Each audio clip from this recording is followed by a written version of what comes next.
My name is Molly Reed. I'm 38 years old, and I work as an architect at a design firm in Boston.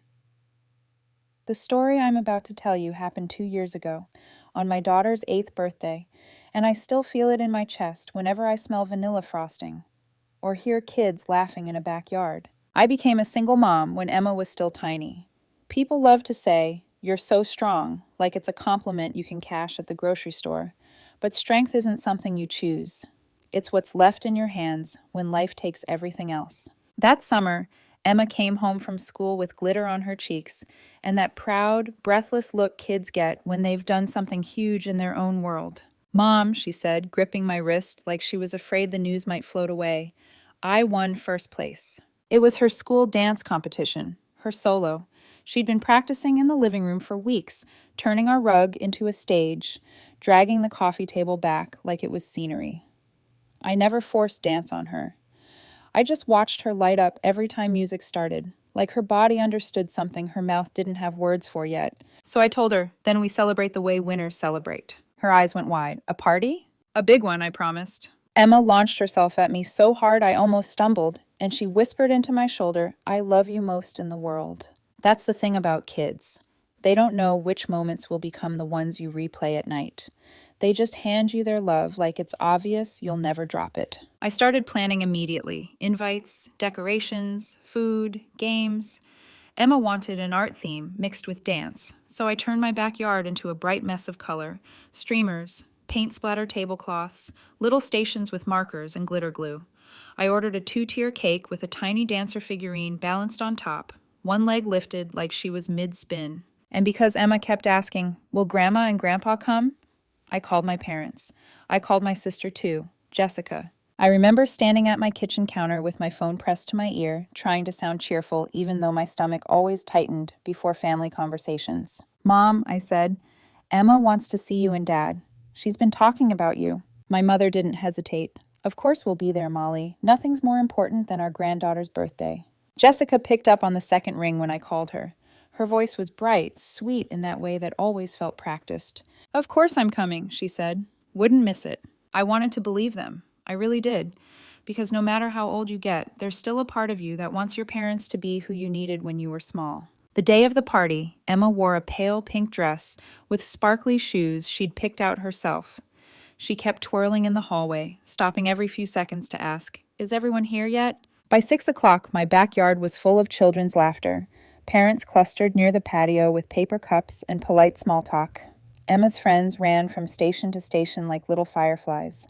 And I kept glancing at the 2 empty chairs I'd saved near the table. One chair for my mother, one for my father. I told myself they were late, traffic, a last-minute stop, my sister texting me any second with an apology. Emma found me near the cake table, her face shining with sweat and excitement. "Mom," she said softly, eyes searching the gate like she could will them into existence. "When are your parents coming?" My heart tightened like someone had grabbed it with a fist. I crouched to her level, forced a smile onto my face, and said, "They're probably on their way, sweetie." I felt disgusting saying it, like I was painting over a crack in the wall while the foundation crumbled. I checked my phone. No messages, no missed calls. I texted my mom, "Are you close?" Emma keeps asking. No response. I called, straight to voicemail. I called Jessica. It rang and rang, then stopped. Around us, the party kept happening. Kids screamed with joy. Music played softly from a speaker. Somebody laughed like nothing in the world could ever hurt. Emma kept looking toward the gate. And then I saw them, the Thomases, standing near the patio with their familiar, gentle smiles. They were my late husband's parents. Over the years, they'd become the kind of steady presence my own family never managed to be. They didn't show up with excuses. They showed up with casseroles and folded laundry without being asked and remembered Emma's favorite colors like it mattered. Mrs. Thomas came over and touched my arm. "Don't worry, Molly," she said quietly, like she could read the panic under my skin. "We'll make this special for her." Mr. Thomas clapped his hands and raised his voice, full of playful energy. "All right, treasure hunt time." I hid surprises all over this backyard. The kids erupted like he'd announced fireworks. Emma's eyes finally pulled away from the gate. She squealed and sprinted toward him, wrapping her arms around his waist. "This game is awesome," she told him, breathless. I stood there watching, and the realization settled heavy inside me. The people who shared blood with me were missing. but the people who didn't were the ones holding my daughter's joy in their hands. When it was time to cut the cake, everyone gathered around. Candlelight flickered on Emma's face, making her look even smaller, even softer. We sang happy birthday.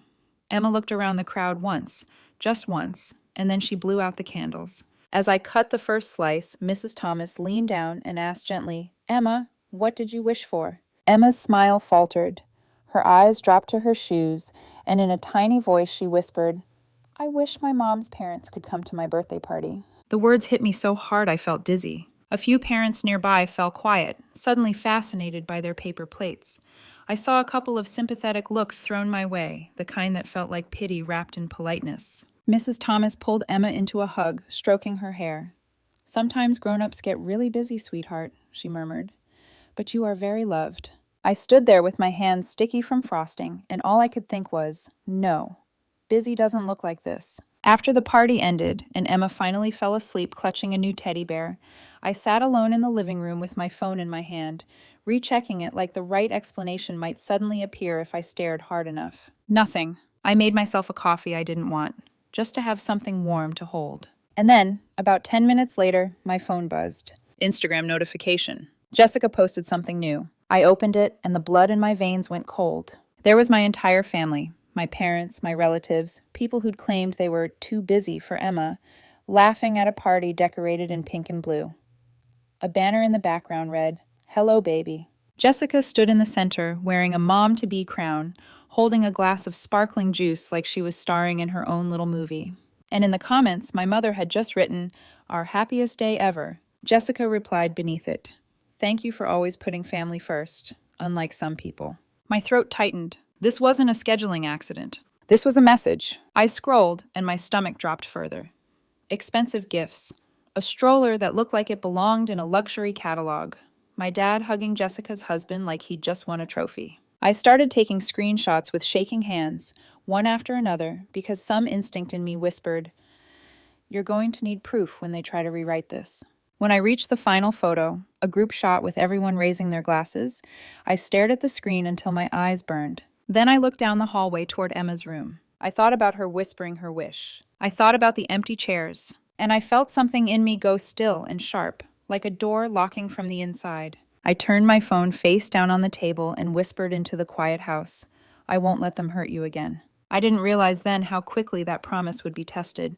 By morning, the screenshots were still in my camera roll, like bruises you can't explain away.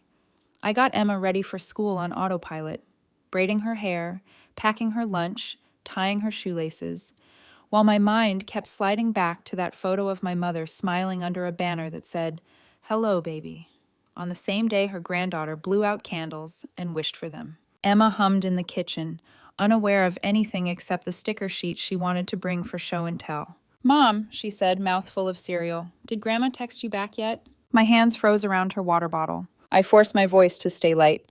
"Not yet, sweetie." Emma frowned, then shrugged the way kids do when they have no choice but to accept adult mysteries. "Maybe their phones died." "Maybe," I said, and the lie tasted like metal. After I dropped her off, I sat in my car for a full 5 minutes with both hands on the steering wheel, staring straight ahead like I could drive away from the feeling. My phone buzzed again. Another notification, another photo from the baby shower being shared by some aunt I barely spoke to. I didn't open it. I didn't need to. Because that party wasn't the beginning of my family choosing Jessica over me. It was just the first time they did it so openly that even Emma could feel the absence. That night, after Emma fell asleep, I scrolled back further through my memories. Not my camera roll, but the ones I kept locked behind my ribs. 8 years earlier, when I was still married, when life still felt like it had rules, my husband and I had invited both families over for dinner to share the news.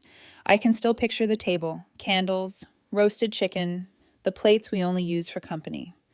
I wore a soft green dress that made me feel, just for one evening, like I wasn't constantly tired. When we raised our glasses, my husband squeezed my hand under the table, his eyes bright. "We're having a baby," he announced. His parents, Emma's paternal grandparents, the Thomases, burst into tears right away. Mrs. Thomas stood up so fast her chair scraped the floor. She wrapped me in a hug that smelled like warm laundry and said, "Oh, Molly, you're going to be such a wonderful mother." Mr. Thomas lifted his glass with a shaking hand. "To you two," he said, voice thick.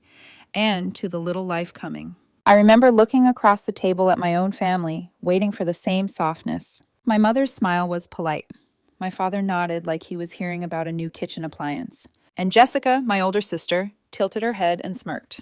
"Well," she said slowly, "I guess now Mom and Dad will focus all their attention on Molly's perfect little family." The room went quiet in that sharp, suffocating way, like someone had slammed a door. My husband's hand tightened around mine. Under the table, he traced a small circle against my palm, trying to steady me. My mother laughed lightly, like Jessica had made a harmless joke. "Oh, Jess, don't be dramatic." But Jessica's eyes stayed on me, calculating, hungry. That was the beginning of a long pattern I didn't want to name, because naming it would mean admitting it was real. During my pregnancy, the Thomases checked on me like it was their job. Mrs. Thomas called almost daily. "How's my girl doing?" she'd ask, even when I was bloated and moody and certain my ankles would never be normal again. When I had doctor appointments and my husband was stuck at work, Mr. Thomas would show up outside our building with coffee and a paper bag of pastries like he'd done it 100 times. My own mother visited twice. Both visits were short, and both times she didn't ask about me first. She asked about Jessica. "Molly," she said one afternoon when I was 7 months pregnant, sitting on my couch with my feet swollen on a pillow. "Jessica's having trouble with her car loan. Can you help her?" I stared at her, stunned. "Mom, we just put a deposit on the house. We're preparing for the baby. I don't have extra money right now." My mother's face tightened, disappointment replacing whatever affection she'd brought with her. "But she's your sister," she said like it was a command. "Family helps each other." I should have said something then. I should have drawn a boundary while my life was still intact, before grief made everything harder. Instead, I gave Jessica money. Then I gave more. Then more. Jessica always came dressed in sweetness, smiling too wide, voice too soft. "I'll pay you back," she'd promise, placing a hand on my arm like we were close. "I swear, you know I would."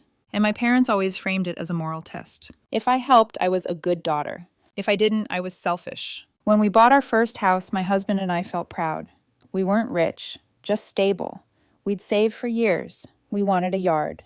We wanted a nursery. Mr. Thomas came over every day for a week to help paint the baby's room. He showed up early, brought coffee, worked quietly beside my husband, and told him stories about raising kids like fatherhood was something sacred. My own dad didn't congratulate us. He called and said, "That house is pretty big. Jessica's still stuck in a cramped apartment. Can't you help her with a deposit nearby?" Even then, my husband looked at me with a furrowed brow, like he was trying to figure out how my parents' minds worked. I didn't have an answer. Then came the day Emma was born. I can't talk about it without feeling my throat tighten, because it's the day my life split in half. I went into labor late at night. I remember the hospital lights, too bright, too cold. I remember gripping my husband's hand and trying to breathe through pain that felt endless. When we arrived at the hospital, I called my mother. "Mom," I said, voice shaking with fear and excitement. "I'm in labor. We're at Memorial. Can you and Dad come?" There was a pause on the line. Then my mother said, "We'll come later." Later. As if birth was a dentist appointment. "Jessica needs us," she added casually. "We're taking her shopping for tomorrow's interview. We'll stop by tonight or tomorrow morning." I stared at the hospital wall, the beeping monitors, the nurses moving fast. "Mom," I started, but she was already ending the call. "Hang in there." The Thomases arrived within 30 minutes, hair messy, jackets thrown on over pajamas. Mrs. Thomas sat beside me, wiping my forehead, whispering encouragement like I was her own daughter. Mr. Thomas stayed with my husband, bringing him water, keeping him steady. Hours passed, then more, and then everything went wrong. I remember doctors rushing in, their voices urgent. I remember being pushed out into the hallway, while my husband stayed inside with me until they told him to step back too. I remember his face, white, terrified. I called my parents again. No answer. I called Jessica. No answer. The next hours are blurred, but one moment is sharp as glass. A doctor stepping into the hallway with a heavy expression and my husband's shoulders collapsing as if someone had unplugged him. They told us there were complications. They told us they did everything they could. They told us I survived, but barely. Emma was born, tiny and perfect and screaming with life. And while I lay exhausted and broken, all I remember thinking was, where are my parents? They arrived the next afternoon, not running, not frantic, just strolling in with the mild annoyance of people interrupted. Jessica looked around the hospital room like she didn't like the lighting. How much longer do we have to stay? She asked, as if my bed was a waiting room seat. Mr. Thomas snapped at her so hard the air went electric. Your sister just gave birth, he said, voice shaking with fury. Do you hear yourself? My mother put a hand on my shoulder and said, Such a shame. You look exhausted. Not I'm proud of you. Not you did it. Not how can we help. Just commentary. After that, in the weeks that followed, it wasn't my parents who showed up. It was the Thomases. They brought meals. They held Emma so I could sleep. They sat with me when I cried in the middle of the night, not even knowing why I was crying, just knowing it wouldn't stop. One night I whispered, Do you ever hate me? For what happened? For how hard everything is. Mrs. Thomas hugged me so tight I couldn't breathe. Never, she said, tears in her voice. Emma is love. She's not a burden. She's the last gift we have to hold. And somehow they became my real family. The years moved forward. Emma grew into a bright, dancing little storm. My work kept us afloat, and my parents appeared when they needed something. A roof repair, a temporary loan, Jessica's new car, a trip the family deserves. I told myself it was easier to pay than to fight, because every time I said no, they punished me with coldness. And then, one year, Jessica and her husband came to my house with that syrupy smile. We found our dream home, Jessica said, hands clasped like she was praying. We just need help with the deposit, just a loan. We'll pay you back. How much? I asked. When she said the number, my stomach dropped.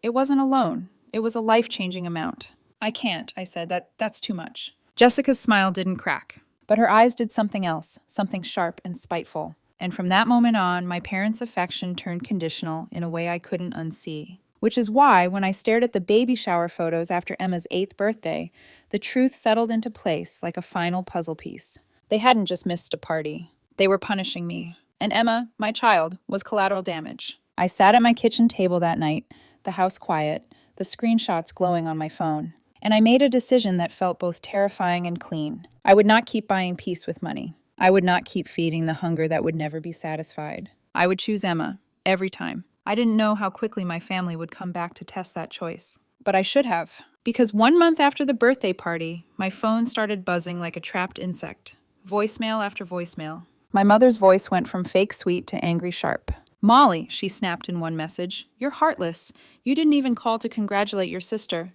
This is her first baby. I listened to it once. Then I laughed. One short, bitter sound. Because not one single voicemail said, I'm sorry we missed Emma. Not one. 3 weeks later, on a Tuesday evening, just after I tucked Emma into bed and turned off her nightlight, the doorbell rang. Through the front window, I saw my parents' car parked at the curb like they owned the street. My chest went tight, not with hope, with warning. I opened the door, and my mother stepped forward with arms outstretched, smile wide like she was about to hug away an entire year of damage. Sweetheart, she said brightly, it's been so long. I didn't move. And as they walked past me into my home, without waiting to be invited, I realized something cold and certain. They didn't come here to apologize. They came here because they wanted something. They walked into my living room like nothing had happened. Like my daughter hadn't blown out candles wishing for them. Like I hadn't seen them smiling under pastel balloons while Emma stared at an empty gate. My mom sat down first, smoothing her blouse, glancing around like she was inspecting the place. My dad followed, hands clasped behind his back. How's Emma? He asked casually. Healthy? She's fine, I replied. She's sleeping. There was a pause, a shallow exchange about work, about the weather, about traffic. Not one word about the birthday. Not one word about the Instagram post. Then my mom clapped her hands together with sudden enthusiasm. We have wonderful news, she announced. I folded my arms. We're all going to Hawaii next month, she continued, eyes sparkling, to celebrate Jessica's baby. Of course. She leaned forward, animated. We're booking ocean view rooms at the Maui Ocean Club Resort. There will be snorkeling tours, beach barbecues, cultural performances, a full week. My dad nodded proudly. The whole family will be there. It's going to be unforgettable. I let them talk for a full minute. Then I asked calmly, So, you came here to tell me about a vacation? My mom smiled brightly. Not just to tell you, to invite you. You and Emma should come. It'll be good for everyone. For a split second, something flickered in me, a tiny, dangerous hope. Was this an apology disguised as a trip? Was this their awkward way of fixing things? I shook it off. Thank you, I said evenly, but I can't. I have a major project at work, and Emma has dance classes. My dad nodded thoughtfully. No problem, he said. Then he added, almost casually, you can just sponsor it instead, $5,000 per person. I blinked. I'm sorry? 5,000 each, he repeated. It's a baby shower gift. Jessica and Brian can't afford the full trip, and your mother and I used most of our savings fixing the house last year. My mom jumped in quickly. You make good money, Molly. You're her sister. This is what family does. For a moment, I honestly thought they were joking. I laughed. Out loud. You want me to pay for a trip I'm not going on? I asked. My dad leaned forward slightly.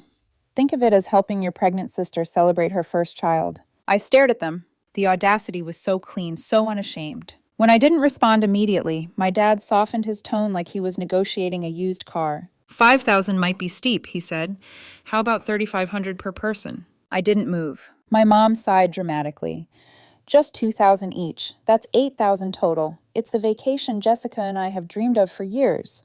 There it was. The bargaining. Like my boundaries were items on a clearance rack. I felt something in my chest shift, quiet, solid. No, I said. My dad frowned. You're being stubborn. No, I repeated. I'm being done. Silence fell heavy in the room. Then I reached into my pocket, pulled out my phone, and unlocked it slowly. I know what you did on Emma's birthday, I said. My mom's face twitched. My dad stiffened. I opened the screenshots and turned the screen toward them. Is this why you couldn't come?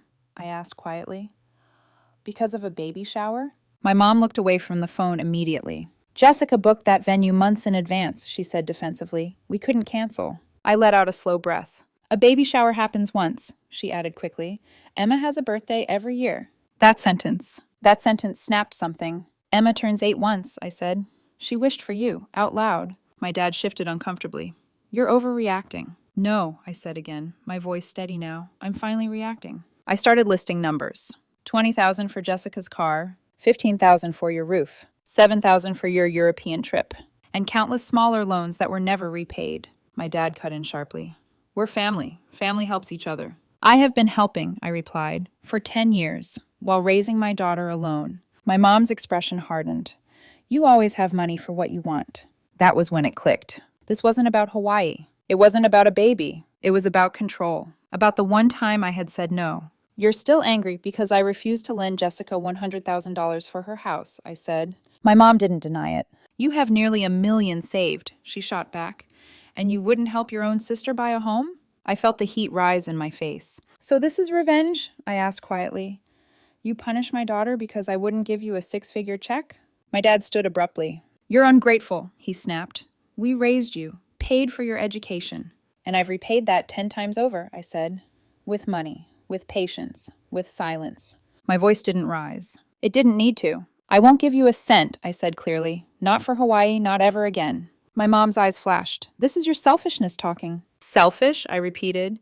You missed your granddaughter's birthday to attend a party scheduled deliberately on the same day. They fell silent, because they knew. I walked to the door and opened it wide. You need to leave, I said. My dad stepped toward me, anger radiating off him. If you don't leave, I continued calmly, I will call the police. I held up my phone. 911 was already typed in. They stared at me for a long moment. Then my dad shook his head in disgust, and my mom muttered something under her breath as they walked past me. The door slammed behind them, and the house went quiet. I stood there, hands still gripping my phone, my entire body trembling. Not from fear, from release. 2 days later, the war started. My phone wouldn't stop buzzing. Aunt Karen called first. How could you abandon your pregnant sister? She shrieked. Uncle Bob sent a long message about respecting elderly parents. Cousins I hadn't spoken to in years suddenly had opinions about my character. And then I saw it.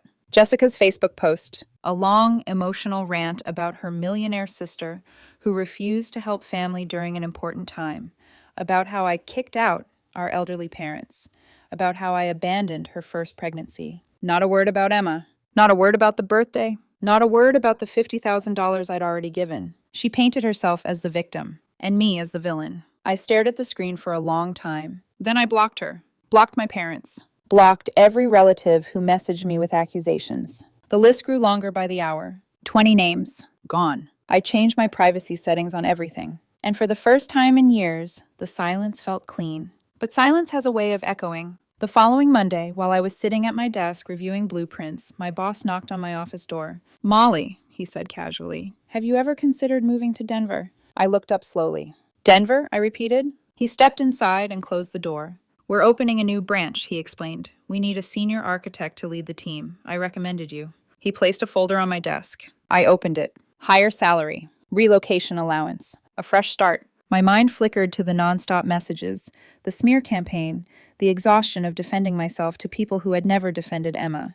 When do you need an answer? I asked. A week, he said. They want someone to start within a month. After he left, I sat alone in my office, staring at the word Denver printed at the top of the proposal. A city where no one knew my family, where Emma wouldn't have to feel the invisible comparison, where boundaries wouldn't require constant explanation. That evening at dinner, I cleared my throat gently. Emma, I began, what would you think about living somewhere with mountains? She stopped mid-bite. Mountains. There are hiking trails, snow in the winter, and schools with amazing arts programs. Her eyes widened, then narrowed. Would I have to leave my friends? Probably, I admitted softly. Her face fell. I reached across the table and took her small hand.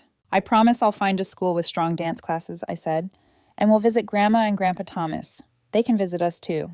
She thought quietly. Then she asked the question I'd been expecting. What about your parents? I held her gaze. We need a fresh start, I said carefully. She studied my face for a long moment, like she was trying to read something deeper. Then she nodded.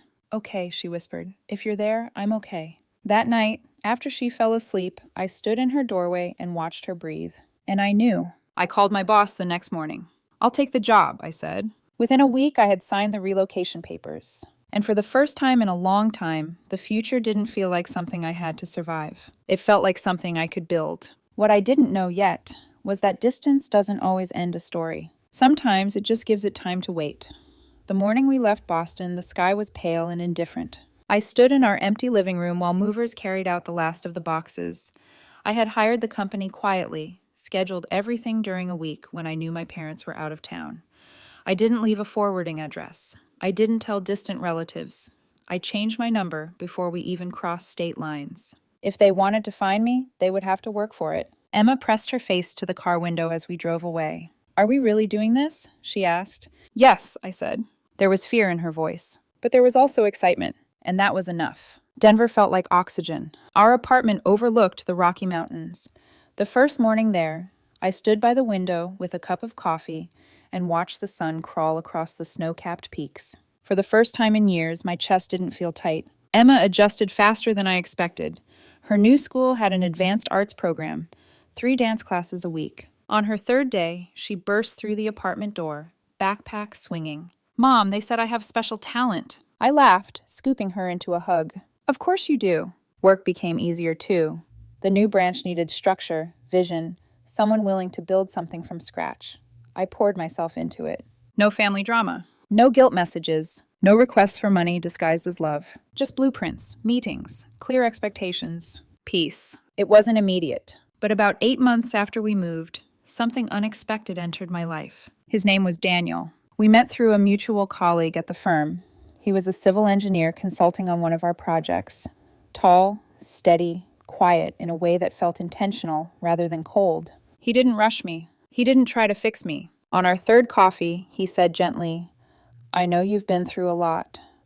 I'm not here to compete with your past. That sentence stayed with me. Because he didn't ask invasive questions about my family.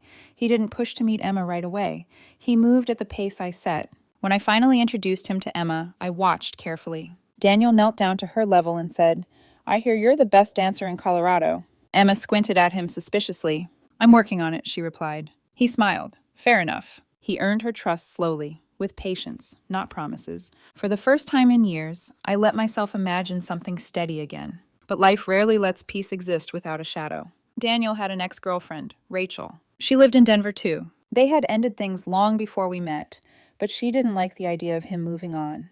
Occasionally, she'd comment on old photos, send passive-aggressive messages, appear at networking events unexpectedly. It wasn't dramatic, just lingering. Daniel handled it firmly, but I noticed something in myself when Rachel hovered too close, a familiar tightening. I had spent years dealing with a woman who smiled sweetly while rearranging reality to suit her narrative. Jessica. And now, even miles away, I could still feel the instinct to protect my space. 2 years passed. Emma turned 10. I was promoted to design director. Our lives felt full, structured, safe. We flew back to Boston every few months to visit the Thomases and Sarah's grave.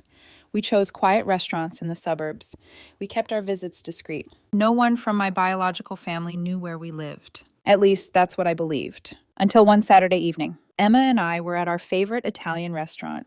She had marinara sauce on her cheek and was telling me about a new dance routine. And then I heard it. "Molly, is that really you?" My body froze. That voice. I turned slowly. My parents stood a few steps away from our table. Older, thinner. My mom's hair more gray than I remembered. Emma looked up from her pasta and blinked. Then she smiled shyly. "Hi, Grandma. Hi, Grandpa." I felt like the air had thinned. My parents stepped closer. My mom hugged Emma immediately, tears already forming. "You've grown so much," she whispered dramatically. Emma hugged back politely, but I saw confusion flicker across her face. They asked if they could sit. Before I could respond, Emma pulled out a chair eagerly. "Grandma, sit next to me." I swallowed the protest. For Emma's sake, I let them stay. They said they were visiting an old friend in Denver. "We've been looking everywhere for you," my mom added with a brittle laugh. I kept the conversation light.